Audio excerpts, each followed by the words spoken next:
दुकान का अंदरूनी हिस्सा बिल्कुल वैसा ही था जैसा डेमियन ने सोचा था। दीवारों पर तरह तरह के हथियार लगे हुए थे, जिनमें से कुछ के बारे में उसने पहले कभी सुना भी नहीं था, और काउंटर के पीछे कोई नहीं था। वहां एक और दरवाजा था जो आगे अंदर की ओर जाता था, संभवतः भट्टी की ओर।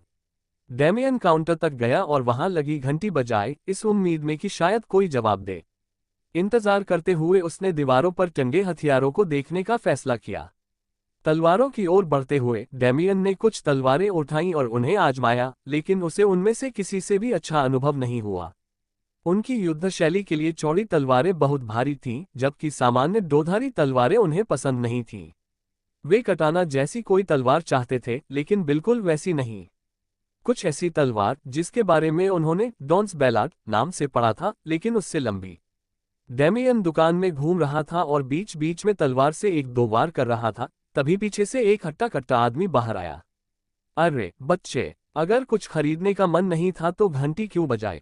डेमियन ने पीछे मुड़कर देखा और उस आदमी को देखा जिसे उसने वोरमेक समझा और उसकी ओर बढ़ा। इनमें से कोई भी तलवार मुझे ठीक से नहीं चुभ रही है, मैं अपने लिए एक खास तलवार बनवाना चाहता हूँ। वोरमेक ने डेमियन को सिर से पैर तक घूरने के बाद उपहास उड़ाते हुए कहा, क्या तुम कह रहे हो कि मेरा काम तुम्हारे लिए काफी अच्छा नहीं है? अगर ऐसा है तो तुम यहाँ से चले क्यों नहीं जाते? डेमियन पहले से ही चिढ़ने लगा था, लेकिन वह कोई गलतफहमी पैदा नहीं करना चाहता था। जी नहीं महोदय, बात बस इतनी है कि मैं जिस डिजाइन की तलाश कर रहा हूँ वह थोड़ी अनोखी है, और मुझे ऐसे एसएस रैंक की तलवार चाहिए, जबकि ये तलवारें ज्यादा से ज्यादा ए रैंक की हैं। डेमियन के पास एसएस रैंक का हथियार होने के कई कारण थे। सबसे पहले तो लागत की बात हुई। चूंकि उसे यह नहीं पता था कि एक कस्टम हथियार की औसत लागत कितनी होती है, इसलिए उसने सावधानी बरतने का फैसला किया। दूसरी बात थी समय। उसे एसएस रैंक की तलवार की शक्ति को पछाड़ देने में काफी समय लगेगा, इसलिए वह इसका लंबे समय तक उपयोग कर सकेगा। और तीसरी बात थी मजबूती। उसने सोचा कि कालकोठरी में मिली तलवार कम से कम बी श्रेणी की कलाकृति थी, और उसने केवल 2 साल के इस्तेमाल में ही उसे लगभग नष्ट कर दिया था। उसकी शून्य तलवार कला ऐसी नहीं थी जिसे कोई भी तलवार झेल सके। वोरमेक अब भी नाराज था, लेकिन उसने डेमियन की बात सुनने का फैसला किया, खासकर उसके लिए एक नए डिजाइन की तलवार बनाने की बात सुनने के बाद। डेमियन को एक हल्की तलवार देते हुए वोरमेक ने उसकी परीक्षा लेने का फैसला किया। लो लड़के, इस तलवार को लो और मुझे दिखाओ कि तुम अपने स्तर से ऊपर की तलवार चला सकते हो। उन्होंने कई शक्तिशाली परिवारों के युवा सरदारों और युवतियों को देखा था जो उच्च श्रेणी का हथियार चाहते थे ताकि वे अपने से ऊपर के दर्जे के लोगों से लड़ सकें, लेकिन ये सब इतना आसान नहीं था। किसी कलाकृति का स्तर बढ़ने के साथ साथ उसमें कुछ विशेष प्रभाव या शक्तियां विकसित हो जाती थीं। यदि उसका उपयोग करने वाला सावधान न रहे तो वह अपनी क्षमता से अधिक शक्ति का प्रयोग करके खुद को घायल कर सकता है या यहाँ तक कि अपनी जान भी गंवा सकता है। डेमियन थोड़ा हिचकिचा रहा था। माफ करना, लेकिन मुझे नहीं लगता कि शहर के अंदर तलवारबाजी का प्रदर्शन करना मेरे लिए ठीक रहेगा। हालांकि मुझे यह नहीं पता कि यह कितनी मजबूत है, फिर भी सावधानी बरतना बेहतर है। फिर डेमियन ने वोरमेक को कंधे से पकड़ लिया और आगे बोला, मैं इसके लिए पहले से ही माफी मांगता हूँ। वोरमेक गुस्से से बौखला गया जब लड़के ने उसका कंधा पकड़ लिया, लेकिन देखते ही देखते वह शहर के बाहर घास के मैदान के बीचों बीच पहुंच गया। उसे दूर से शहर दिखाई दे रहा था। ये क्या कर रहे हो लड़के? उसने चिल्लाकर कहा। डेमियन ने व्यंग्यात्मक मुस्कान के साथ बूढ़े व्यक्ति की बातों का जवाब दिया। महाराज, मैं ठीक वैसे ही अपनी तलवारबाजी का प्रदर्शन कर रहा हूं जैसा आपने कहा था। वोरमेक अब भी इस बात से नाराज था कि उसे बिना किसी पूर्व सूचना के यहाँ लाया गया था, लेकिन कुछ देर सोचने के बाद उसकी आंखें चौड़ी हो गईं। उसे यह समझने में ज्यादा समय नहीं लगा कि उसके सामने खड़े लड़के में स्थानिक क्षमता है। थोड़ा पीछे हटकर वोरमेक ने डेमियन को अपने असली रूप में आते हुए देखा। डेमियन ने मैदान की ओर मुंह किया और अपनी पूरी ताकत से हमला करने का फैसला किया। उसने सोचा कि अगर वह इस बूढ़े आदमी को प्रभावित कर लेता है तो उसे बेहतर हथियार मिल जाएगा। अपनी जगह पर खड़े होकर डेमियन ने वार किया। उसकी तलवार की धार पलक झपकते ही गायब हो गई और अगले ही पल मैदान में सैकड़ों मीटर तक फैला एक बड़ा घाव दिखाई दिया। वॉइड स्वॉर्ड आर्ट का पहला चरण, ब्लेडलेस। जब डेमियन ने पीछे मुड़कर देखा तो उसने वोरमेक को वहां एक अनमोल भाव के साथ खड़े देखा। उसकी आंखें प्लेट जितनी चौड़ी थीं और उसका जबड़ा इतना खुला हुआ था कि उसमें मुट्ठी समा सकती थी। कुछ ही सेकंड बाद वोरमेक ने खुद को संभाला और जल्दी से बोला, लड़के, मुझे वह तलवार जल्दी दो। अचानक मिले इस अनुरोध से असमंजस में पड़े डेमियन ने तलवार वोर्मेक को सौंप दी, जिसने उसकी जांच शुरू कर दी। तेज, विनाशकारी, क्रूर। वोर्मेक बेतुकी बातें करने लगा। हालांकि उसके लिए ये कला थी। वोर्मेक अपनी बनाए हर तलवार के पीछे छिपे भाव और इरादे को समझ सकता था, इसलिए वह बड़े पैमाने पर उत्पादन करने के बजाय नियमित ग्राहकों को प्राथमिकता देता था। हथियारों में छिपे इरादे को समझने से उसे अपनी जालसाजी में अंतर्दृष्टि प्राप्त करने में मदद मिली। डेमियन की तलवारबाजी देखने में भले ही खुरदरी लगती हो, लेकिन उसमें ऐसी क्रूरता और बर्बरता भरी थी जो उसने केवल जानवरों में ही देखी थी। यह एक ऐसी तलवार थी जिसका एकमात्र मकसद खून की प्यास और जीवित रहने की जद्दोजहद थी। इसमें एक अनोखी ही खूबसूरती और भव्यता थी। वोर्मेक उन नए इरादों की श्रृंखला से इतना मोहित हो गया था कि उसे अपने निर्णय के बारे में सोचने की अब कोई आवश्यकता नहीं थी। चलो, हमें दुकान पर वापस ले चलो लड़के, मैं तुम्हारी तलवार बना दूंगा।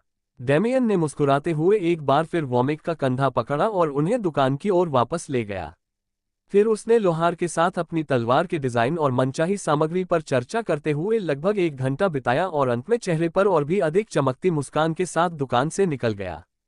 तलवार एसएस रैंक की होती और उसकी कीमत लगभग 800 सोने के सिक्के होनी चाहिए थी, लेकिन उसने वोर्मेक के साथ एक समझौता किया था जिसके तहत जब तक यह उसकी क्षमता के भीतर था, डेमियन अपनी किसी भी कलाकृति संबंधी आवश्यकता के लिए वोर्मेक के पास जाता था और उसे छूट मिलती थी।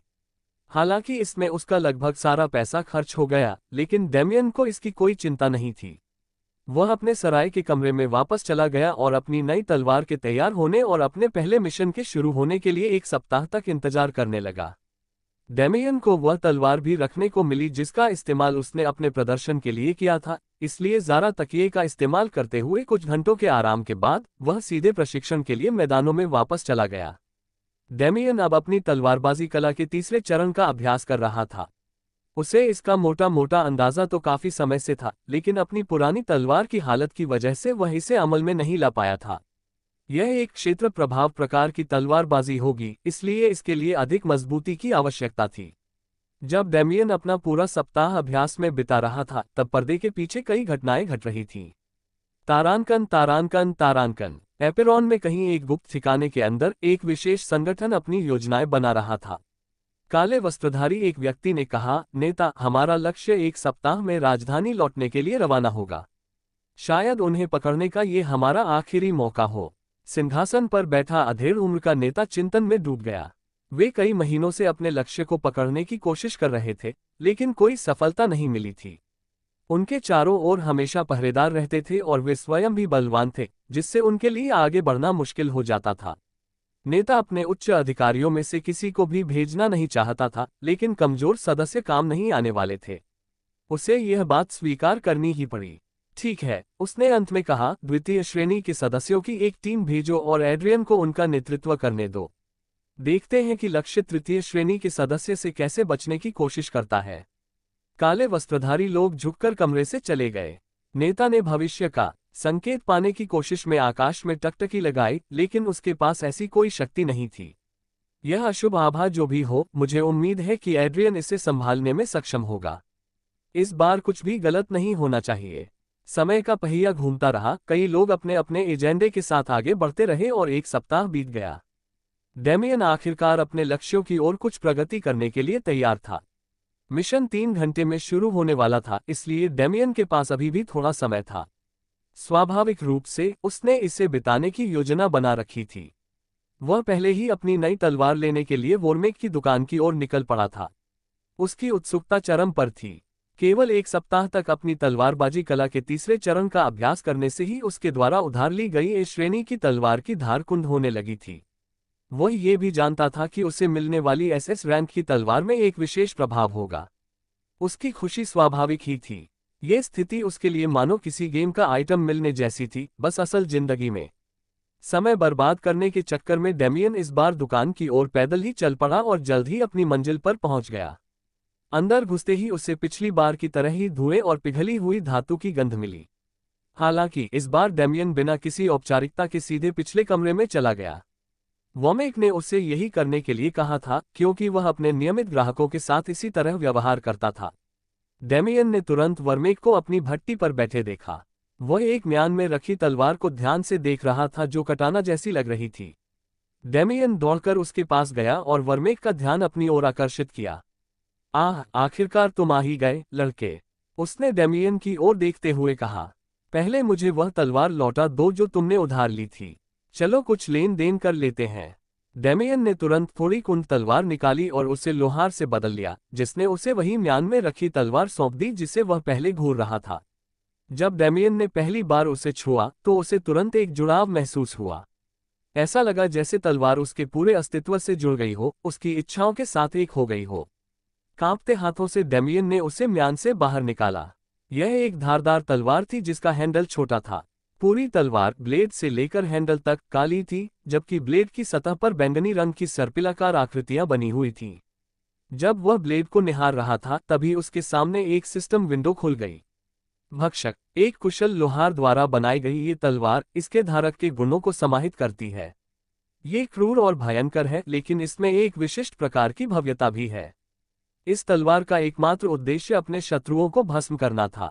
इसके निर्माण के दौरान इसने अपने स्वामी की सहायता के लिए प्रवर्धन नामक विशेष प्रभाव को जन्म दिया। हालांकि वह चौंक गया था, लेकिन उसे ज्यादा आश्चर्य नहीं हुआ। सिस्टम उसकी उपलब्धियों को रिकॉर्ड कर सकता था, इसलिए ये स्वाभाविक रूप से कलाकृतियों को भी रिकॉर्ड करेगा, क्योंकि वे उनके रचनाकारों की उपलब्धियां थीं और उनके धारकों की गाथाओं का हिस्सा बनेंगी। डेमियन ने अपनी भौहें ऊपर उठाईं। प्रवर्धन, ये वास्तव में क्या बढ़ाता है? वोरमेक, जिसके चेहरे पर पूरे समय एक घमंडी मुस्कान थी, ने जवाब दिया, सब कुछ। माना आउटपुट, विनाश, आक्रमण शक्ति, तत्व, तलवार से गुजरने वाली हर चीज बढ़ जाती है। सच कहूं तो यह मेरे द्वारा बनाए गए सर्वश्रेष्ठ एसएस रैंक हथियारों में से एक हो सकता है। डेमियन की आंखें चौड़ी हो गईं जब उसने इस तरह के हथियार से उत्पन्न होने वाली संभावनाओं के बारे में सोचा। अपने हाथों में वह तलवार थामे हुए, जो मानो उसी के अनुरूप थी, डेमियन को लगा कि अब और इंतजार नहीं किया जा सकता। उसने वॉर्मेक को जल्दी से धन्यवाद कहा और फिर टेलीपोर्ट करके उस मैदानी इलाके में वापस चला गया जहां वह पिछले एक हफ्ते से अभ्यास कर रहा था। 1 घंटे बाद डेमियन एक घास के मैदान के बजाय बंजर भूमि जैसे दिखने वाले इलाके में मुस्कुराते हुए दिखाई दिया। जमीन पर कई मीटर गहरे अनगिनत गड्ढे थे और डेमियन के चारों ओर एक विशाल गड्ढा बना हुआ था। तलवार को म्यान में रखते हुए डेमियन ने उसे अपनी कमर पर ठीक से रखा। तलवार का म्यान भी अलंकृत था और चूंकि डेमियन को अगले कुछ समय तक कोई जोरदार गतिविधि नहीं करनी थी, इसलिए उसने तलवार को अपने सामान में रखने के बजाय अपने शरीर पर रखने का फैसला किया। हालांकि बाद वाला विकल्प अधिक तार्किक था, लेकिन पहले वाले में एक खास बारीकी थी जिसका डेमियन आनंद ले रहा था। एक नज़र डालते ही डेमियन को एहसास हुआ कि तय समय पर मिलने से पहले उसके पास अभी भी 1 घंटा बचा है, इसलिए उसने अगला घंटा अपने वेक्टर कंट्रोल को बेहतर बनाने में बिताया। उसे एहसास हुआ कि कालकोठरी से भागने के बाद से वह अपने प्रशिक्षण में बहुत लापरवाह रहा था। वहां का वातावरण, जो चारों ओर मौत से भरा था, उसके विकास को प्रेरित करता था, और ऐसे शांत वातावरण में वह थोड़ा असहज महसूस करता था। उसे उम्मीद थी कि जल्द ही उसे एक और जबरदस्त लड़ाई लड़ने का मौका मिलेगा जिससे उसका जोश फिर से बढ़ जाएगा। इस दौरान डेमियन ने मुख्य रूप से एक अभेद्य रक्षा प्रणाली बनाने पर ध्यान केंद्रित किया। उन्होंने किसी एक बिंदु को विक्षेपित करने के बजाय संबंधित वेक्टरों को प्रभावित करने के लिए अंतरिक्ष में कई बिंदुओं को नियंत्रित करने का प्रयास किया। इस तरह एक बार जब वह इस तकनीक में महारत हासिल कर लेता तो वह एक ऐसी बाधा बना सकता था जो आने वाले सभी हमलों को विक्षेपित या टेलीपोर्ट कर देती। वह वेक्टर के बल पहलू को नियंत्रित करने का भी प्रयास कर रहा था ताकि वह हमलों को बढ़ी हुई शक्ति के साथ उनके प्रेषकों पर वापस भेज सके। हालांकि 1 घंटा उसके लिए असाधारण प्रगति करने के लिए पर्याप्त नहीं था, फिर भी वह सही दिशा में कदम बढ़ाने में सक्षम था। उसे बस इसे परिपूर्ण करने के लिए निरंतर अभ्यास की आवश्यकता थी। उस समय तक उसके द्वारा विकसित की जा रही तकनीक को सिस्टम द्वारा एक कौशल के रूप में भी दर्ज किया जा सकता था। कौशल एक दिलचस्प अवधारणा थी क्योंकि वे अपने उपयोगकर्ताओं से संबंधित कुछ कारकों के सारगर्भित स्वरूप की तरह थे। इसलिए कौशल संबंधी पुस्तकें या कौशल हासिल करने के आसान तरीके आमतौर पर मौजूद नहीं थे। इस तरह की चीज बनाने का एकमात्र तरीका काफी त्याग करना था, और आमतौर पर ऐसा कोई व्यक्ति नहीं करता था जब तक कि वह मृत्यु के कगार पर न हो और अपने वंशजों के लिए कुछ छोड़ना चाहता हो। कौशल हासिल करने का स्वाभाविक तरीका कड़ी मेहनत, अभ्यास और अनुभव के माध्यम से था। इसका एक उदाहरण ये था कि डेमियन को तलवारबाजी का कौशल प्राप्त करने के लिए गहन प्रशिक्षण लेना पड़ा, लेकिन लगातार चोट लगने और ठीक होने से उसमें पुनर्जीवन की क्षमता आ गई। पहला कौशल अभ्यास से और दूसरा अनुभवों से प्राप्त हुआ। अगर डेमियन को अग्नि प्रतिरोधक क्षमता चाहिए होती तो तार्किक रूप से वह इसे हासिल करने के लिए लगातार आग में नहा सकता था। हालांकि वह आत्मपीड़क होने से बहुत दूर था और ऐसा करने को तैयार नहीं था।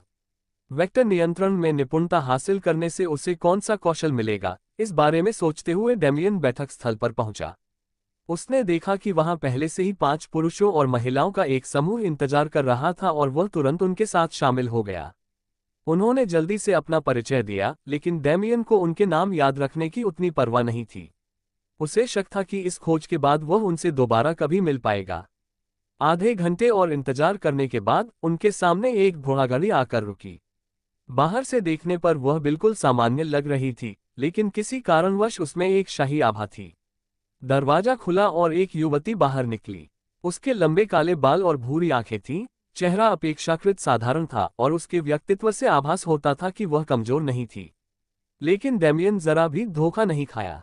उसकी आंखों में हल्की सी झंझनाहट के साथ उसका रूप पूरी तरह बदल गया। अब डेमियन ने जो देखा वह गुलाबी बालों और मानिक जैसी लाल आंखों वाली एक खूबसूरत लड़की थी। उसका ऑरा किसी म्यान में रखी तलवार की तरह था जो बस खुलने का इंतजार कर रही हो। कालकोठरी से निकलने के बाद पहली बार डेमियन का सामना किसी ऐसे व्यक्ति से हुआ जो उसे कड़ी टक्कर दे सकता था। उसकी आंखों को जो दिखाई दे रहा था वह उससे बस थोड़ी ही कमजोर थी। उसके चारों ओर दिखाई देने वाली माना का रंग भी विचित्र था। उसमें पवन माना का हल्का हरा रंग था जिससे वह परिचित था, लेकिन साथ ही एक हल्का भूरा रंग भी था जो मायावी प्रतीत होता था। जैसे ही उसने उसे देखा, डेमियन लगभग खुद पर काबू नहीं रख पाया। वह लगभग उसी क्षण लड़ाई शुरू करने वाला था। उसकी खून की प्यास उसके शरीर से धीरे धीरे बाहर निकल आई, जिससे महिला को उसकी वर्तमान स्थिति का पता चल गया। जब वह अपने साथ सुरक्षा के लिए रखे गए साहसी लोगों का मूल्यांकन कर रही थी, तभी लड़की को अचानक अपने ऊपर एक शिकारी निगाह का एहसास हुआ। ये वैसी वासनापूर्ण या ईर्ष्यापूर्ण निगाहें नहीं थी जैसी वह पहले देखती थी, बल्कि यह ऐसी निगाह थी जो उसे अक्सर खुद से आती हुई महसूस होती थी। ये किसी ऐसे व्यक्ति की निगाह थी जो खून खौला देने वाली लड़ाई के लिए बेताब था। आश्चर्यचकित होकर उसने उस स्रोत की ओर देखा। उस आकर्षक व्यक्ति को देखकर, जो अपनी रक्तपिपासा को मुश्किल से ही नियंत्रित कर पा रहा था, वह मुस्कुराए बिना नहीं रह सकी और उसकी निगाहों में भी धीरे धीरे वही युद्ध उन्मादी चमक आ गई। हालांकि इससे पहले कि दोनों अपना रोमांचक मुकाबला शुरू कर पाते, एक बूढ़ा आदमी गाड़ी से बाहर निकला। सभी को नमस्कार, मेरा नाम डगलस है और यह मेरी युवती है जिन्हें आप आज साथ लेकर चलेंगे। मुझे आशा है कि राजधानी की हमारी यात्रा में हम सभी सहयोग करेंगे। जैसे ही डेमियन होश में आया, उसकी खून की प्यास तुरंत शांत हो गई। वह बाद में इस महिला के साथ दोस्ताना लड़ाई कर सकता था। फिलहाल उसे सिर्फ अपना मिशन पूरा करना था। लड़की भी यही महसूस कर रही थी। उसने नजरें फेर ली और अपना परिचय दिया। मैं कैथरीन हॉट हूँ। आप सभी से मिलकर अच्छा लगा। उनके रूखे रवैये और उदासीनता ने कुछ यात्रियों को चिढ़ा दिया, लेकिन वे जानते थे कि आज वे किसी उच्च पदस्थ व्यक्ति का साथ दे रहे हैं, इसलिए उन्होंने अपनी झुंझलाहट को दबाकर दोस्ताना परिचय दिया। बेशक डेमियन को छोड़कर जब उसकी बारी आई तो उसने बस कैथरीन की निगाहों से नजरें मिलाईं और कहा, शून्य, और अपने काम में वापस लग गया। डेमियन द्वारा सामाजिक प्रतिष्ठा की घोर अवहेलना ने एक बार फिर कुछ लोगों को नाराज कर दिया, लेकिन उन्होंने कुछ नहीं कहा। उसे दंडित करना उनका काम नहीं था। हालांकि उनकी हैरानी की बात यह थी कि कैथरीन ने कुछ नहीं किया। राजधानी पहुंचने में हमें कम से कम 1 महीना लगेगा। आप लोगों के लिए एक अलग डिब्बा है जिसमें आप जब चाहें आराम कर सकते हैं। ये कहते हुए वह अपनी गाड़ी में बैठ गई। जब डगलस उसके पीछे गाड़ी में बैठने ही वाला था, तभी डेमियन ने एक सवाल पूछा, हे, क्या आपको बुरा लगेगा अगर मैं आपकी गाड़ी की छत पर बैठ जाऊं? मैं ज्यादा हिलूंगा नहीं, इसलिए आपको किसी तरह की असुविधा की चिंता करने की जरूरत नहीं है। डगलस हिचकिचाया, लेकिन गाड़ी के अंदर से सकारात्मक प्रतिक्रिया मिलने पर उसने अनिच्छा से सिर हिलाया। फिर डेमियन बिना कोई आवाज किए गायब हो गया और गाड़ी के ऊपर फिर से प्रकट हो गया। अन्य साहसी लोगों की ओर देखते हुए डेमियन ने आगे कहा, मैं पूरे समय यहीं रहूंगा ताकि आप लोग बाकी बातें आपस में सुलझा लें। डेमियन ने फिर से सबको नजरअंदाज करना शुरू कर दिया। सच कहें तो उसे अपने इस व्यवहार पर थोड़ी शर्मिंदगी महसूस हो रही थी। उसे उम्मीद नहीं थी कि उसकी बातचीत करने की क्षमता इतनी कमजोर होगी। उसके मुंह से निकला हर शब्द तीखा और उदासीन लग रहा था। लेकिन ऐसा होना तो तय था। सबसे पहले जब डेमियन पृथ्वी पर था तब उसे लगातार 6 वर्षों तक नीचा दिखाया गया। फिर उसने 2 साल एक कालकोठरी में बिताए जहां उसने ज़ारा के अलावा किसी से बात नहीं की, और वह भी केवल अपने अंतिम 6 महीनों के लिए। सच कहूं तो वह कभी भी बातचीत करने में माहिर नहीं था। उसकी हाजिरजवाबी सिर्फ एलेना या ज़ारा के साथ ही सामने आती थी, बाकी किसी में उसकी कोई दिलचस्पी नहीं थी। ये व्यवहार और भी ज्यादा बढ़ गया था। वह जानता था कि लोग उसके बारे में बुरा सोचेंगे, लेकिन वह कुछ कर भी नहीं सकता था। इसलिए उसने फैसला किया कि वह अपने शांत और उदासीन चेहरे को स्वीकार कर लेगा और इसे अपने व्यक्तित्व का हिस्सा बना लेगा।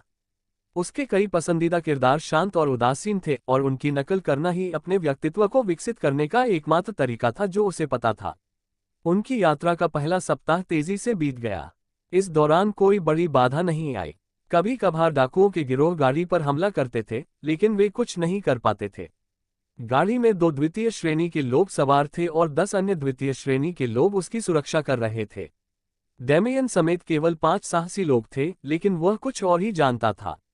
उसकी आंखें किसी भी छिपाव या भ्रम से धोखा नहीं खा सकती थीं। वह स्पष्ट रूप से छाया में छिपे हुए 5 गार्डों को देख सकता था। उसने जानबूझकर उनका जिक्र नहीं किया क्योंकि उसे परवाह नहीं थी। इसके अलावा डाकुओं के ये हमले उसके लिए अभ्यास का बेहतरीन मौका थे। वे हमेशा अपने समूह को घेरकर और दूर से ही हमले करते थे, इसलिए डेमियन को अपने लक्ष्य को निखारने का पूरा अवसर मिल जाता था। इस सप्ताह के भीतर ही उन पर 5 बार हमला हो चुका था, और इन डाकुओं के हमलों का उस गाड़ी पर कोई असर नहीं हुआ जिस पर वह बैठा था, भले ही उनके बीच एक द्वितीय श्रेणी का सैनिक भी मौजूद था। बीते सप्ताह उसे द्वितीय श्रेणी प्राप्त किए 1 महीना पूरा हो गया था, और यद्यपि उसका स्तर नहीं बढ़ा था, उसकी शक्ति में काफी वृद्धि हो चुकी थी। अब वह असंख्य वेक्टरों को आधार बनाकर एक विक्षेपण अवरोध उत्पन्न करने में सक्षम था, जबकि वह एक ही वेक्टर से संबंधित सभी कारकों पर पूर्ण नियंत्रण बनाए रख सकता था। उसने सोचा कि सैद्धांतिक रूप से वह इस एक बिंदु के भीतर परमाणुओं को टकराकर एक प्राकृतिक परमाणु बम बना सकता है, लेकिन ये सीधे उसके सामने फट जाएगा, इसलिए उसने अपनी पहुंच बढ़ने तक ऐसा करने का प्रयास करने के बारे में नहीं सोचा। एक अन्य कारक जिस पर वह ध्यान केंद्रित कर रहे थे वह था गुरुत्वाकर्षण नियंत्रण। गुरुत्वाकर्षण अंतरिक्ष से आंतरिक रूप से जुड़ा हुआ था, और कुछ व्याख्याओं में इसे अंतरिक्ष के मुड़ने के रूप में माना जा सकता था। इसी कारण से डेमियन का गुरुत्वाकर्षण पर हमेशा से थोड़ा बहुत नियंत्रण रहा था, और जब उसने पहली बार अपनी विरूपण तकनीक बनाई थी तब भी यह अवचेतन रूप से उपयोग में था, लेकिन उसने अपनी दूसरी श्रेणी प्राप्त करने के बाद ही इस पर सचेत रूप से ध्यान केंद्रित करना शुरू किया था। वेक्टरों को नियंत्रित करने की क्षमता ने उन्हें गुरुत्वाकर्षण को प्रभावित करने का एक स्पष्ट माध्यम प्रदान किया।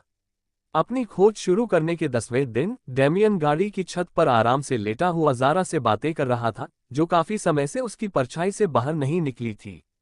हालांकि शहर में या अकेले होने पर वह ठीक थी, लेकिन अब जब उन्हें किसी की रक्षा करनी थी तो ज़ारा सुरक्षा के लिए छिपी हुई थी। वह खुद को डेमियन का तुरुप का पत्ता मानती थी। वही थी जो दुश्मनों का ध्यान भटकने पर उन पर घातक हमला करती। उसे सीधे युद्ध करना कभी पसंद नहीं था। ज़ारा अब लगभग 70वें स्तर के बराबर थी, लेकिन उसमें सिस्टम विंडो देखने की क्षमता नहीं थी। जानवर जो ताकतवर होने के साथ साथ बुद्धि विकसित करते हैं, वे स्वाभाविक रूप से अपनी स्थिति नहीं देख सकते थे क्योंकि वे इसे समझ ही नहीं पाते। इसके बजाय उन्हें ये क्षमता चौथी श्रेणी में पहुंचने और मानव रूप प्राप्त करने पर मिलती थी।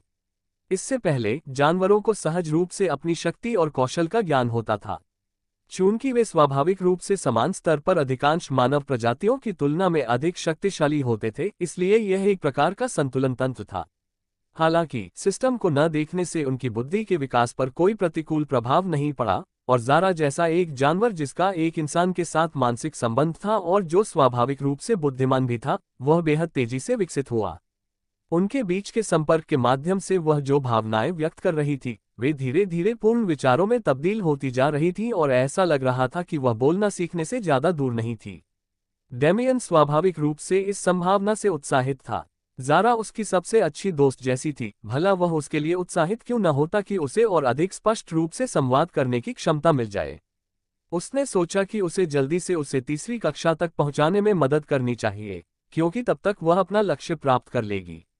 जैसे ही वह ये सोच रहा था, डेमियन का खतरे का आभास तेजी से होने लगा।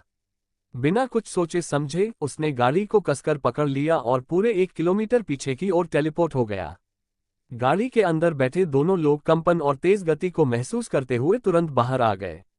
हालांकि इससे पहले कि वे डेमियन से पूछताछ कर पाते, वह इलाका जहां कभी गाड़ी खड़ी थी, विस्फोट से क्षतिग्रस्त हो गया।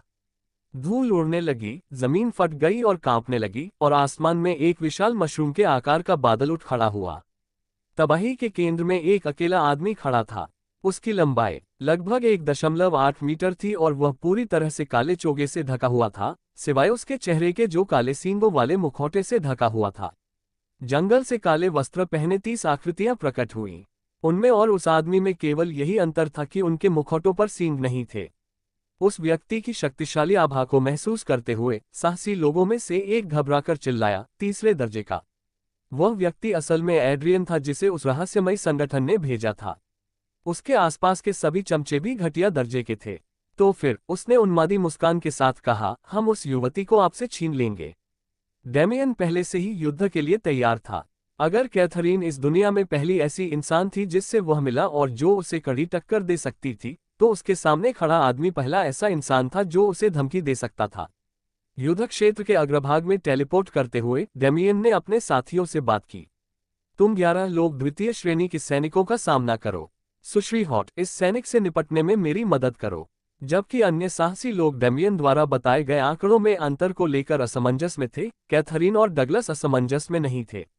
उनके चेहरे पर स्पष्ट रूप से हैरानी झलक रही थी, लेकिन फिलहाल उनके पास डेमियन से सवाल करने का समय नहीं था। डगलस की ओर देखते हुए कैथरीन ने हल्के से सिर हिलाया और डेमियन की ओर दौड़ पड़ी। संकेत मिलते ही 5 आकृतियां अंधेरे से निकलीं और साहसी लोगों के साथ पंक्तिबद्ध हो गईं। बिना किसी देरी के उनकी टीम के 11 कमजोर सदस्य दूसरी तरफ मौजूद 30 लोगों का सामना करने के लिए आगे बढ़े। जैसे ही लड़ाई शुरू हुई, डेमियन बिना हिले एड्रियन को घूरता रहा। थोड़ी देर बाद कैथरीन भी उसके पास आ गई। मुझ जैसी कमजोर युवती को इस भीषण लड़ाई में अपने साथ शामिल करना तुम्हारी बहुत बड़ी गुस्ताखी है ना? उसने मजाक में कहा। हालांकि डेमियन का ध्यान कहीं और था। उसका पूरा ध्यान सामने खड़े दुश्मन पर था। कैथरीन ने इस पर मुंह बनाया लेकिन कुछ नहीं कहा। तभी अचानक डेमियन बोला, मुझे नहीं पता कि आप क्या कर सकते हैं, लेकिन जब तक आप मेरे रास्ते में नहीं आएंगे, मैं कुछ नहीं कहूंगा। बिना कुछ और कहे वह तेजी से आगे बढ़ गया। एड्रियान मुस्कुराते हुए सब कुछ देख रहा था। उसे अपने अधीनस्थों की जान की कोई परवाह नहीं थी, न ही कहीं और क्या हो रहा था। उसने देखा कि लक्ष्य उसके सामने है, इसलिए उसने सोचा कि यह एक आसान मिशन होगा। निशाना तो सिर्फ द्वितीय श्रेणी की थी और उसके सारे गार्ड भी द्वितीय श्रेणी के ही थे, इसलिए उसे कोई समस्या नहीं होनी चाहिए थी। हालांकि इससे पहले कि वह कुछ और सोच पाता, उस पर खून की तीव्र प्यास हावी हो गई। स्रोत की ओर देखते हुए उसने देखा कि मिशन के लिए नियुक्त किए गए साहसी लोगों में से एक उसे घूर रहा था। वह उस बच्चे को चुराने की योजना बना रहा था, लेकिन इससे पहले कि वह कुछ कह पाता, उसे लड़ाई में शामिल होना पड़ा। डेमियन ने अपनी स्थानिक क्षमताओं का तुरंत उपयोग शुरू नहीं किया, बल्कि पहले बिजली का इस्तेमाल करके स्थिति का जायजा लिया। उसने अपने शरीर के भीतर बिजली प्रवाहित की और अपनी गति को 5 गुना बढ़ा दिया, साथ ही इसे अपनी तलवार में भी समाहित कर लिया। वह पलक झपकते ही एड्रियन के सामने आ गया और वार कर दिया। जैसे ही उसकी तलवार हवा को चीरती हुई आगे बढ़ी, काली बिजली की लपटें नाच उठीं और उसकी तलवार का प्रवर्धन प्रभाव अपने घातक परिणाम दिखाने लगा। विनाशकारी गुणों से परिपूर्ण ये बिजली और भी अधिक विनाशकारी हो गई। एड्रियान ने अपना हथियार, एक विशाल हथौड़ा निकाला और वार को रोक दिया। उनकी पहली टक्कर में एक छोटा सा विस्फोट हुआ और डेमियन 10 मीटर पीछे जा गिरा, फिर संभल गया। वहीं एड्रियान सिर्फ एक कदम पीछे हटा। इससे पहले कि वह हमला कर पाता, एड्रियन खुद को हवा के तेज झोंकों से घिरा हुआ पाया जो उसकी ओर बढ़ रहे थे। हालांकि उनकी शक्ति बहुत अधिक नहीं थी, लेकिन उनका आकार विशाल था, सैकड़ों झोंके हर तरफ से आ रहे थे। एड्रियन उलझन में पड़कर लगातार इन झोंकों को रोकने की कोशिश करने लगा। लक्ष्य एक पवन ऊर्जा उपयोग करता है, लेकिन उसकी क्षमता इतनी अधिक नहीं होनी चाहिए, है ना? एड्रियान असमंजस में था, जबकि डेमियन ने देखा कि हमले में लगभग 20 पवन ब्लेड ही थे। इसी क्षण डेमियन को कैथरीन के चारों ओर दिखाई देने वाली दूसरी प्रकार की माना की पहचान का एहसास हुआ। यह एक भ्रमपूर्ण जुड़ाव था। जब एड्रियन भ्रम में डूबा हुआ था, उस समय का फायदा उठाते हुए डेमियन उसके पीछे टेलीपोर्ट हो गया और अपना पहला गंभीर कदम उठाया। हालांकि उसे बिजली का इस्तेमाल करने में आनंद आता था, लेकिन वह जानता था कि यह उसकी स्थानिक क्षमता के बराबर कभी नहीं हो सकती, और एक समय ऐसा भी आ सकता है जब ये पृष्ठभूमि में लुप्त हो जाए। जैसे जैसे डेमियन हिलता डुलता गया, उसका शरीर मायावी होता चला गया और कई परछाइयां उत्पन्न होने लगीं। वॉइड स्वॉर्ड आर्ट सेकंड सटे, dance of the void. Damien Adrian के चारों ओर नाच रहा था और अपनी स्थानिक तलवारों से उसके शरीर को काटने की कोशिश कर रहा था, लेकिन एड्रियन उससे कहीं अधिक मजबूत था, जिससे उसे अपने अनुभव का उपयोग करके डेमियन के हमलों का मुकाबला करने का मौका मिला। इसी समय कैथरीन ने भी लड़ाई में शामिल होने का फैसला किया। उसने अचानक एक दरांती प्रकट की और डेमियन की तरह ही चारों ओर से वार करने लगी। उसकी दरांती चांदी के रंग की थी और उसके हैंडल पर सोने की नक्काशी थी। अगर दरांती को आमतौर पर यमराज के हथियार के रूप में दर्शाया जाता है, तो ये दरांती किसी देवदूत के हथियार जैसी लग रही थी। डेमियन सबसे आगे था, एड्रियन के शरीर को चीरता हुआ उसका ध्यान भटका रहा था, जबकि कैथरीन मध्य दूरी से हमला कर रही थी। उसकी दरांती के हर वार से आसपास की हवा कट रही थी और हवा से ही कई तरह के दूरगामी हमले हो रहे थे, जो उसके भ्रमों से और भी बढ़ रहे थे। एड्रियन गुस्से से आग बबूला हो गया। वह दो मामूली द्वितीय श्रेणी के सैनिकों से लड़ रहा था, लेकिन उन्होंने उसे इस तरह हरा दिया। गुस्से में आकर उसने अपने मिशन की परवाह करना छोड़ दिया। उसने केवल शारीरिक हमले इसलिए किए थे क्योंकि नेता ने लक्ष्य को जीवित रखने के लिए कहा था, लेकिन अब उसे इसकी परवाह नहीं थी। कुछ ही सेकंड में आसपास का वातावरण अत्यधिक गर्म हो गया और एड्रियन के चारों ओर लाल लपटें उठने लगीं। खतरे को भांपते हुए डेमियन सीधे कैथरीन के पास टेलीपोर्ट हुआ, उसे पकड़ा और फिर से टेलीपोर्ट होकर दूर चला गया। जिस जगह वे पहले खड़े थे, वह जमीन के लगातार पिघलने से पिघले हुए लावा का मैदान बन गया। एड्रियन जोर जोर से हंसने लगा। हा, अब तुम छोटे बच्चे मर चुके हो, उसने हाथ उठाते हुए कहा। फिर उसने एक साधारण सा शब्द बोला, जिसके बाद पूरी तरह से तबाही मच गई। विस्फोट हो जाएगा। उसके चारों ओर का लावा फूलकर बाहर की ओर फट गया और 50 मीटर के दायरे में मौजूद हर चीज को निगल गया। सौभाग्य से वातावरण के अत्यधिक गर्म होने के बाद अधिकांश साहसी और रक्षक पीछे हट गए थे। हालांकि दुस्साहसी लोग और एड्रियन द्वारा लाए गए लगभग सभी नौकर लावा में समा गए और राख में बदल गए। यही कक्षाओं के बीच असली अंतर था। हालांकि डेमियन ने अपनी अपार शक्ति के कारण इस अंतर को कभी महसूस नहीं किया, लेकिन अधिकांश लोगों के लिए यही वास्तविकता थी। डेमियन अपने वेक्टर फील्ड के कारण सुरक्षित रहता, लेकिन कैथरीन जैसी सर्वोच्च प्रतिभा वाली, जो विभिन्न वर्गों के बीच भी लड़ सकती थी, उस हमले से बुरी तरह घायल हो जाती। उसकी मुख्य विशेषज्ञता दूर से युद्ध करने में थी, इसलिए उसका शरीर स्वाभाविक रूप से इसका सामना करने के लिए पर्याप्त मजबूत नहीं था। इस हमले के बाद एड्रियन ने डेमियन पर अंधाधुंध हमला करना शुरू कर दिया, प्लाज्मा की किरणें दागी और उसकी ओर लावा की लहरें फेंकी।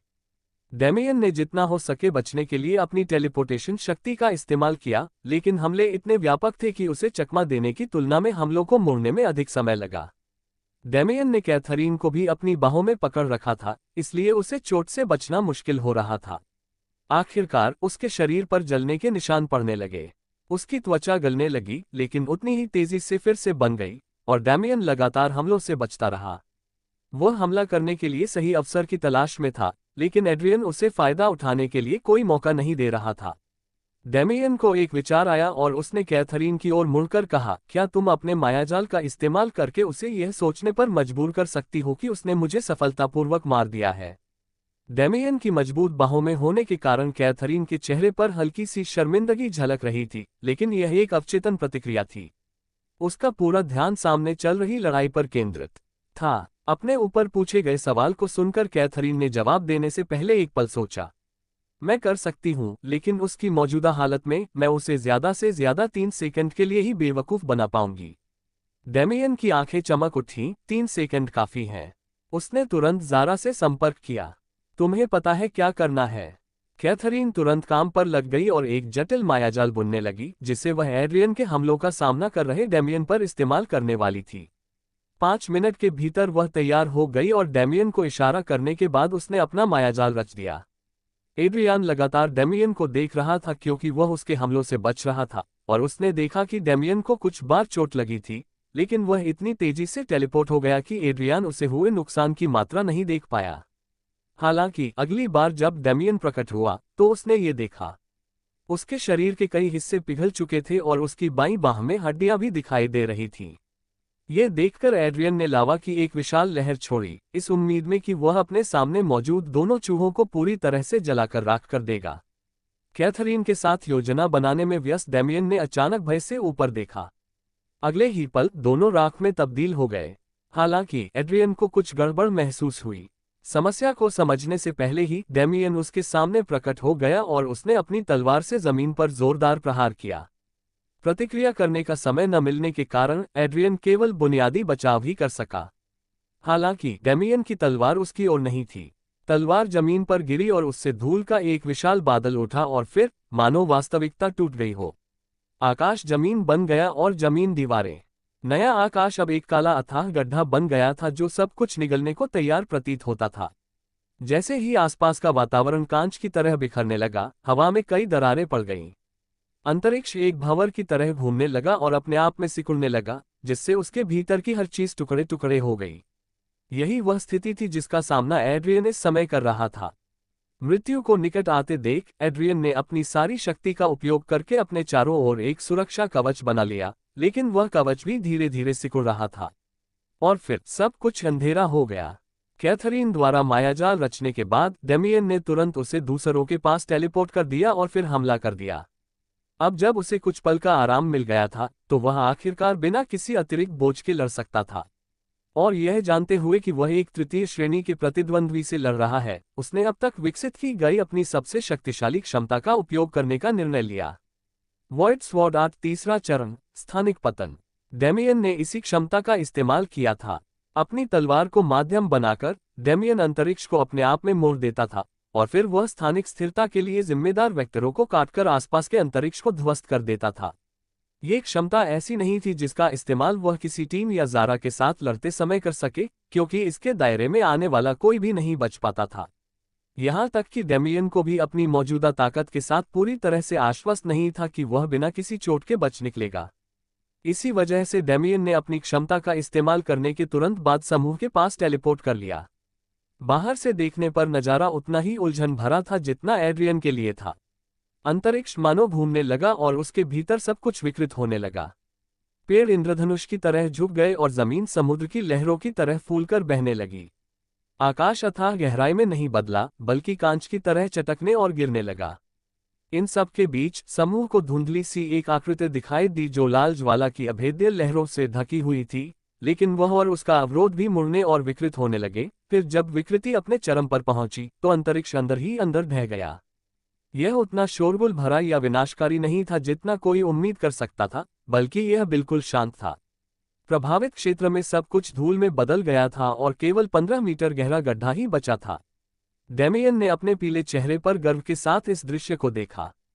हालांकि टेलीपोर्ट करने में ज्यादा माना ऊर्जा खर्च नहीं होती थी, लेकिन लगभग आधे घंटे तक लगातार किसी दूसरे व्यक्ति के साथ टेलीपोर्ट करना और साथ ही अपनी तलवार कला के दूसरे चरण का उपयोग करने के तुरंत बाद वेक्टर नियंत्रण का दुरुपयोग करना अत्यधिक ऊर्जा खपत करने वाला था। स्थानिक पतन का प्रयोग करने से उसकी शेष बची हुई माना ऊर्जा भी लगभग पूरी तरह से समाप्त हो गई। यह शायद डेमियन की पहली ऐसी लड़ाई थी जिसमें उसकी अपार ऊर्जा शक्ति समाप्त हो गई थी, और इससे विचलित होने के बजाय वह उत्साह से भर गया था। ये लड़ाई उसके लिए वाकई अद्भुत थी और इसने उसे और भी मजबूत बनने और उससे भी अधिक शक्तिशाली विरोधियों से लड़ने के लिए उत्सुक कर दिया। कैथरीन की आंखों में भी वैसी ही चमक थी।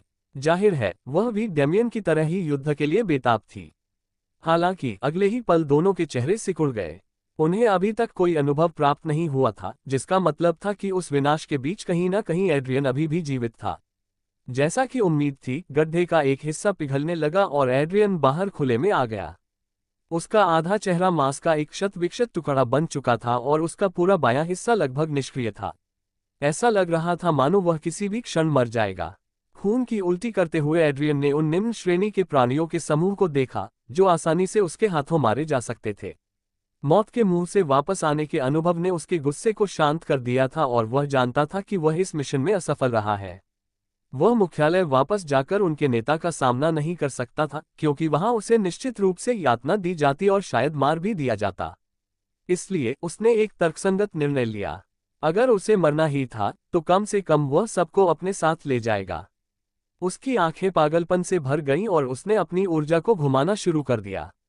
बिना कुछ कहे उसने सब कुछ राख में बदल दिया, यहां तक कि खुद को भी। कम से कम यही होना चाहिए था। इसके बजाय एड्रियन को लगा कि दुनिया एक बार फिर घूम रही है। फर्क सिर्फ इतना था कि इस बार उसकी दृष्टि धुंधली होने के साथ ही वह अपने शरीर को फर्श पर गिरते हुए स्पष्ट रूप से देख पा रहा था। गिरे हुए शरीर के पीछे पंखों वाला 3 मीटर लंबा काला भेड़िया खड़ा था। उसने अपनी ठंडी सुनहरी आंखों से उसे घूरा और उसके चेहरे पर एक चिढ़ाने वाली मुस्कान थी। यह दृश्य उसके मन में बस गया और एड्रियन की बची खुची जीवन शक्ति भी समाप्त हो गई। डेमियन और कैथरीन को अनुभवों का सैलाब उमड़ पड़ा। ऐसा लग रहा था कि व्यवस्था के पास योगदान और पार्टी में होने वाली गतिविधियों को मापने का अपना तरीका था। इससे डेमियन को आश्चर्य हुआ कि उसने किल स्टीलिंग के जरिए अपने पहले 5 लेवल कैसे हासिल किए, लेकिन उसे इसकी ज्यादा परवाह नहीं थी। वह बीती बात थी और अब इससे कोई फर्क नहीं पड़ता था। चूंकि उसने अधिकांश काम किया था, इसलिए स्वाभाविक रूप से उसे अनुभव का अधिक हिस्सा मिला, लेकिन कैथरीन का अपनी मायावी कलाबाजी के साथ किया गया आखिरी प्रदर्शन भी उतना ही निर्णायक था, इसलिए उसे भी अनुभव का अच्छा हिस्सा मिला। इतने अनुभव के साथ डेमियन सीधे लेवल 55 से, जहां वह काइमेरा को मारने के बाद से था, लेवल 70 पर पहुंच गया। तीसरे दर्जे के कौशल तो अनुभव का खजाना होते हैं, है ना? डेमियन ने ज़ारा की ओर देखकर मुस्कुराते हुए सोचा। इस बीच बाकी सब लोग सदमे में थे। जब उन्हें लगा कि उनकी जान चली गई है, तभी एक विशालकाय जानवर प्रकट हुआ और उनके दुश्मन को मार डाला। फिर वह जानवर डेमियन के पास गया और नखरे दिखाने लगा और प्रशंसा की भीख मांगने लगा। इस पूरी स्थिति ने उन्हें पूरी तरह से स्तब्ध कर दिया था। सबसे पहले तो उनका सामना एक तृतीय श्रेणी के सैनिक से था। क्या उनकी जान शुरू से ही खतरे में नहीं होनी चाहिए थी? लेकिन उन्हें कोई शिकायत नहीं थी। उन्हें जीने का मौका मिला और वे युद्ध से 1-2 अतिरिक्त कौशल के साथ बाहर आए। यह उनके लिए काफी था। केवल कैथरीन को ही आश्चर्य नहीं हुआ। उसने ज़ारा को 2 सप्ताह पहले नाइटिंगेल में देखा था। जब उसने डेमियन और ज़ारा को देखा, तो उसकी आंखें एक पल के लिए सुनहरी चमक उठीं और फिर सामान्य हो गईं। जैसा मैंने सोचा था, उसे अपने साथ लाना अच्छा विचार था। लड़ाई की शुरुआत में डेमियन के शुरुआती हस्तक्षेप के कारण दोनों गाड़ियां बच गईं और समूह तुरंत अपनी यात्रा जारी रख सका। डेमियन मुख्य गाड़ी के ऊपर अपनी सीट पर वापस बैठ गया और साहसी लोग बारी बारी से पहरा देने और आराम करने लगे। फर्क सिर्फ इतना था कि डेमियन के साथ गाड़ी की छत पर एक मेहमान भी थी। दोबारा चलना शुरू होने के ठीक 1 दिन बाद कैथरीन भी उसके साथ ऊपर चढ़ गई और बातचीत शुरू करने की कोशिश करती रही। पहले तो उसने उसे नजरअंदाज करने की कोशिश की, लेकिन उसने उसके लिए मुश्किलें खड़ी कर दी। दिन के अंत तक वह खुद को रोक नहीं पाया और व्यंग्यपूर्ण ढंग से उसे जवाब दे दिया।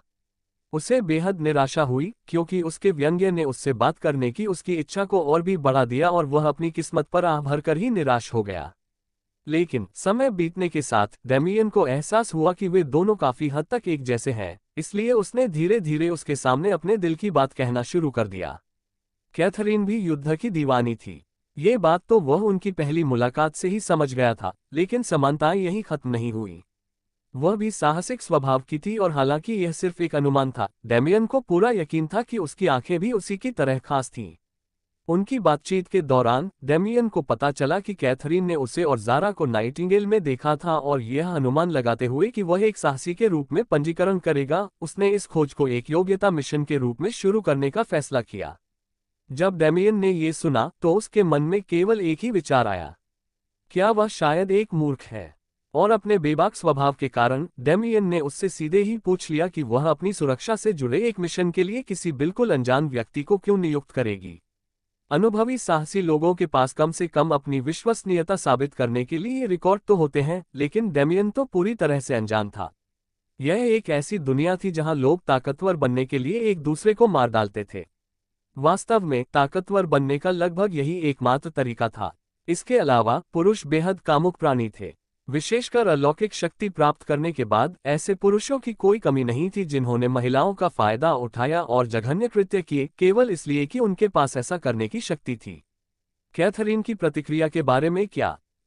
शायद ये किस्मत थी। और हाँ, पुरुषों को दूसरे पुरुषों द्वारा बलात्कार किए जाने के भ्रम में डालना भी बहुत मजेदार होता है, जानते हो।